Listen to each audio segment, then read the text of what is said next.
I am sitting in front of the most historic house in Eastchester.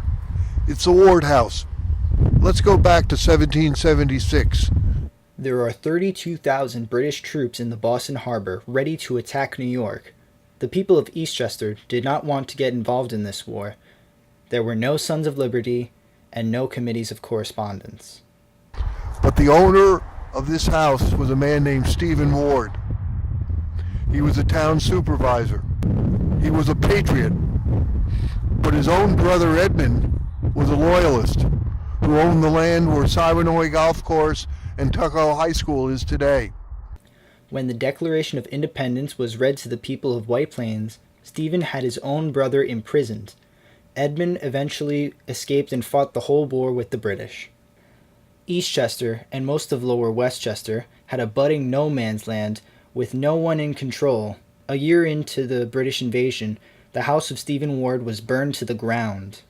Across the street, 19 rebel militia were dumped in a mass grave, and the DAR has a monument to those heroic figures. But this is only the start. A year later, Stephen's son, Jonathan Ward, rebuilt the house. Stephen is remembered as a compassionate man.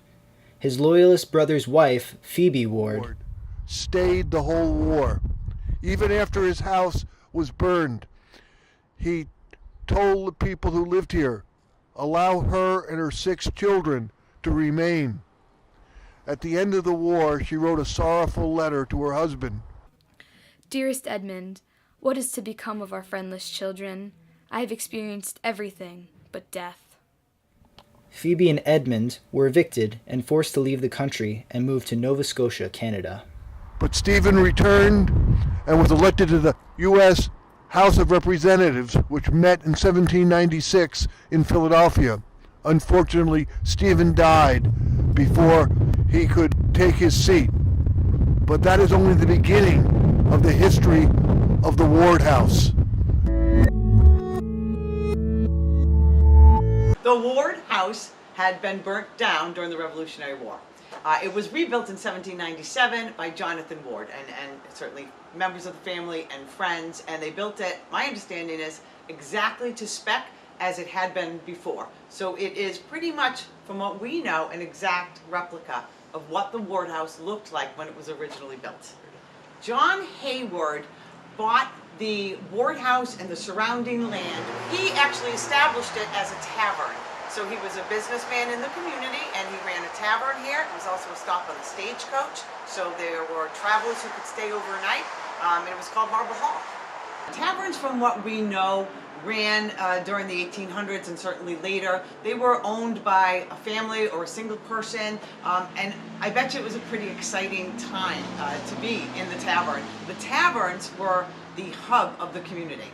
So if you think about it, we have community centers now that people go to and gather. There was nothing like that then. So this was it. So there was a lot going on here. You had it as you stop on the stagecoach, so you had travelers spending the night. You had just weary travelers who would come along the post road, stop in, maybe get a bite to eat, certainly have something to drink. The mail was dropped off here, so you came here to get your mail. It was probably pretty exciting. Dutch Schultz, there's an urban legend that certainly has connections to the village of Tuckahoe. Dutch Schultz was actually born Arthur Flegenheimer in 1902. He was born in the Bronx. We think he had a very troubled childhood and upbringing. As a result of that, in an effort to support his family, he engaged in, larceny and breaking into apartments. He spent a very short gig in jail, and during that time, he changed his name to Dutch Schultz, and his reason for that was he knew he was going to be famous. So, not for the right reasons that you and I would like to be remembered for, but his thoughts were nobody or no newspaper would ever print Arthur Flegenheimer in a headline. So he wanted to be called Dutch Schultz. And the creation of the 18th Amendment that we know as Prohibition really was a profitable time for him. And the connection, of course, is the house that's directly across the street from us. The urban legend is that he lived there.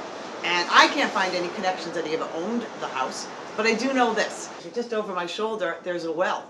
And so the rumor was there was an underground tunnel that led from the house across the street to the Ward house here that acted as an escape route for Dutch Schultz.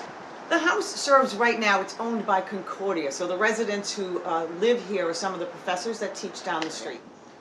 The significance is that this is a couple things. It's the oldest house in the area, one of, absent the Jeremiah Morgan house that's down the street. This is probably the second oldest in the area.